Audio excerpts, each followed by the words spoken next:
Kabar gembira bagi pekerja swasta di Jakarta. Pemerintah Provinsi DKI Jakarta resmi menggratiskan tarif transportasi umum massal seperti Transjakarta, MRT, dan LRT bagi pegawai dengan penghasilan tertentu. Kebijakan ini diharapkan dapat meringankan beban biaya hidup di ibu kota. Aturan ini tertuang dalam Peraturan Gubernur Nomor 33 Tahun 2025. Syarat utamanya adalah memiliki kartu tanda penduduk alias KTP DKI Jakarta dan gaji maksimal setara upah minimum provinsi ditambah 10% dari UMP atau sekitar 6,2 juta rupiah per bulan. Penerima manfaat juga wajib terdaftar sebagai pemegang kartu pekerja Jakarta atau KPJ. Lantas, bagaimana tanggapan masyarakat dan para pekerja mengenai kebijakan baru ini?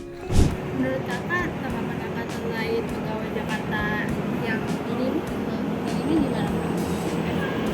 Kalau saya sendiri sih setuju. Soalnya kan apalagi kan ada rumor-rumor kalau bakso ya mau naik harganya, jadi kayaknya agak ngeberatin juga ya, apalagi kan yang harus commute tiap hari. Tapi sebelumnya kakak udah tahu tentang info ini belum? Belum sih, baru kali ini dengar. Mau sebelumnya gaji kakak itu di atas atau di bawah dari info yang tadi tertera? Oh jauh, masih jauh di bawah dia. Iya, serius. Kalau UMR masih bagus dah gitu. Itu masih jauh di bawahnya. Kalau terkait yang kakak tunjukin tadi itu bagus banget. Jangankan 6 juta deh, 5 juta ke bawah gitu. Oke, masih oke dah gitu. Itu maksudnya dengan terkait kayak gitu tuh bagus. Jadinya kan para pegawai pekerja gitu kan nggak pusing tiap hari kayak mikirin ongkos atau apa gitu. Jadi beban gitu istilahnya. Tapi sebelumnya kakak udah tahu info ini pendaftaran dan lainnya belum? Belum tahu Kak, baru hari ini saya tahu, makanya pas saya baca, mantep gitu. Tapi menurut kakak pendaftarannya ribet atau enggak? Gak apa-apa sih, agak ribet, yang penting gratis gitu loh. Kita kan Gratis. apalagi kita kerja ya, mau ribet mau enggak yang dilakuin yang penting gratis gitu. Sebelumnya kakak udah tahu belum sih terkait info ini? Oh, aku udah pernah baca sih sebelumnya, tapi belum tahu banget gitu. Mohon maaf sebelumnya ya kakak, gaji kakak tuh di atas atau di bawah dari info yang tadi? Kalau untuk gaji, sebenarnya untuk take home pay itu bisa di atas itu. Iya. Oke, tapi menurut kakak pendapat kakak terkait info ini gimana?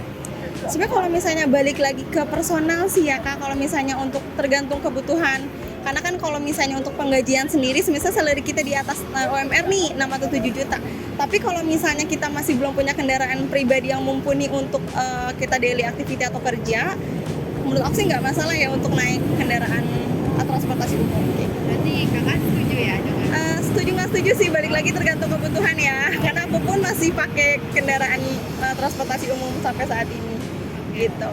Tapi kakak udah tahu info bagaimana cara pendaftarannya dan lain-lain? Kalau untuk pendaftarannya sendiri, yang aku tahu sih agak ribet ya, harus pakai ngurus kartu kakak, KTP dan lain-lain kayak gitu.